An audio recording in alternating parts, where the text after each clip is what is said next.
কখনো সন্দেহ করি নাই। আর শুনেন, আমি আমার ওয়াইফকে খুব ভালো করে চিনি, ও একটা কেমন মেয়ে। আর যা বলবেন সব সত্যি করে বলবেন। দেখেন ভাই, আমি আপনার ওয়াইফের এক্স বয়ফ্রেন্ড। ও আমাকে অনেক ভালোবাসতো আর আমিও ওকে অনেক ভালোবাসতাম। আর সত্য কথা বলতে, আমরা দুজনকে যখন ভালোবাসতাম না, তখন আমাদের কিছু ভুল বুঝাবুঝির কারণে আমরা দুজন তখন আলাদা হয়ে গেছিলাম। আর সত্য কথা বলতে, আমি ওকে কখনো বুঝার চেষ্টা করিনি, এবং কি আমি ওকে ছেড়ে থাকতে না পেরে আমি পরে বাইরের দেশে চলে গেছি। কয়দিন আগে আমি বাংলাদেশে আসছি, আর আইসা জানতে পারছি মনির বলে বিয়ে হয়ে গেছে। ওকে আমি এতদিন দেখি না, এই কিছুক্ষণ আগে আপনাকে আর ওকে দেখলাম। আপনারা মনে হয় শরবত খাইতে আসছিলেন এখানে, তখন মনে হয় আপনি মানি ব্যাগ বাইর করছিলেন। তারপর আপনার এই কার্ডটা পড়ে গেছিল, এই দেখেন। এই কার্ডটা দেওয়ার জন্যই আপনাকে আমি পিছন থেকে ডাকছিলাম। আর ভাই দেবে, আপনার ওয়াইফ আমাকে দেখে মনে হয় ভয় পাইছিল যে আমি যদি আপনাকে ওর অতীতের কথা বলে দিই, এই কারণে আপনাকে নিয়ে সে ওইখান থেকে চলে আসছে।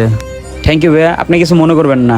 না ভাই, আমি কিছু মনে করি নাই, কিন্তু আপনি বাট কিছু মনে করেন না। আর আপনার ভাই ভালো একটা মেয়ে, অন্য মেয়েদের মতো ওকে ভাববেন না, ঠিক আছে? আর আপনি কিন্তু বলছেন আপনি সব পুরুষের মতো না, এই কথাটা আপনি মাথায় রাখবেন।